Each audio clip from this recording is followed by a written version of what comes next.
যা, আজ আবার একটা দিন পেরিয়ে গেল।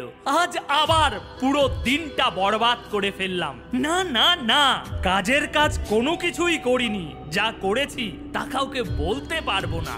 আমি বড় বড় স্বপ্ন দেখেছি, মন থেকে সেটা পাওয়ার আশা করেছি, তবু কেন অপদার্থের মতো কাজ করছি? এর জন্য দায়ী কে?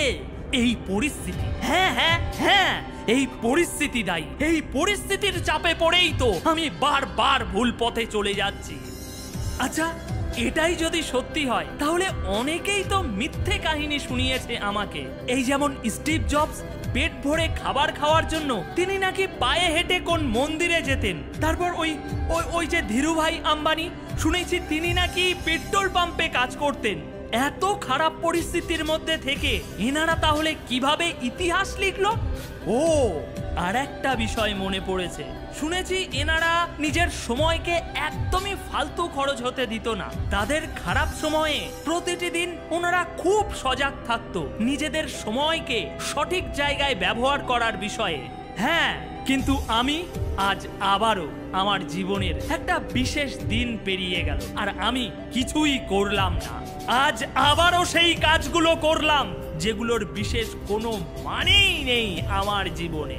নিজের কাছে এই প্রশ্নটা আমি আগেও করেছি, আজ আবারও করছি। আমি কেন এমন করছি? আমি জানি উত্তর পাবো না। আসলে বাইরের থেকে অনেক বড় শত্রু আমার ভিতরে বসে আছে। যতদিন না একে বসে আনতে পারছি, আমার প্রতিটা দিন এভাবেই বরবাদ হতে থাকবে। না না না না, আমি এই দুনিয়াতে হারতে আসিনি। যে যা হচ্ছে তাই চলতে দেব। মুশকিল আসবে, আমি সেগুলোর সাথে লড়বো, লড়াই করে জিতবো। হার মেনে নিয়ে যারা বাড়ি ফিরে যায় তাদেরকে যোদ্ধা বলা হয় না।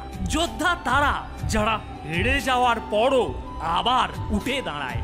কি সমস্যা আছে, কি মুশকিল আছে, কি বাধা আছে, না আজ থেকে এগুলোর উপরে ধ্যান দেব না। আজ থেকে ধ্যান দেব কি করে নিজেকে আরো মজবুত বানানো যায়। কেন কেন এই অন্ধকার ঘরে চুপচাপ বসে আছি আমি? জুনুন আর জোশ কোনোটারই তো কমতি নেই আমার মধ্যে। তাহলে সামনে বাঁধা হয়ে দাঁড়িয়ে থাকা এই দেওয়ালটাকে লাথি মেরে কেন ভেঙে দিচ্ছি না আমি?